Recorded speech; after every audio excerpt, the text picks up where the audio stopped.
Earlier this afternoon, the earth quite literally shattered here in the Johannesburg CBD, in Lilian, which is right in the heart of the CBD at around peak hour. And you can see these taxis have simply been stopped in their tracks. We heard from the officials and authorities that those who have been injured have been taken to hospital. Several people taken with minor injuries, perhaps one or two a little more serious, but at least nobody has died due to this event, which is described as a structural collapse. And you can see the extent of the damage, quite literally just swallowing vehicles. And this happened within the blink of an eye. Eyewitnesses that we spoke to a little bit earlier on say, in one moment they were preparing to go home and make supper for their little ones, and the next moment there was just this cracking sound that reached all across the streets. And it probably covers about maybe just a little bit more than 2 blocks or so, this massive sort of crack in the road. We heard from officials that there were some suggestions this might have been a gas explosion, a gas line explosion.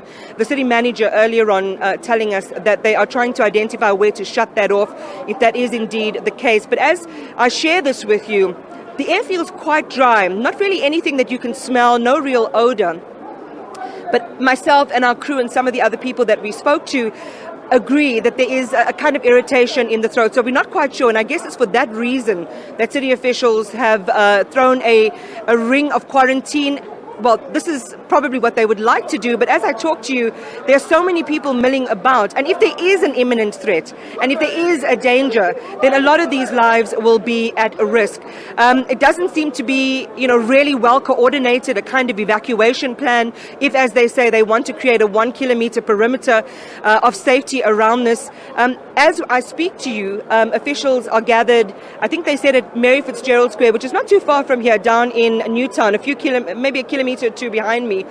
That's where they're going to have the operational centre, figure out what's gone wrong.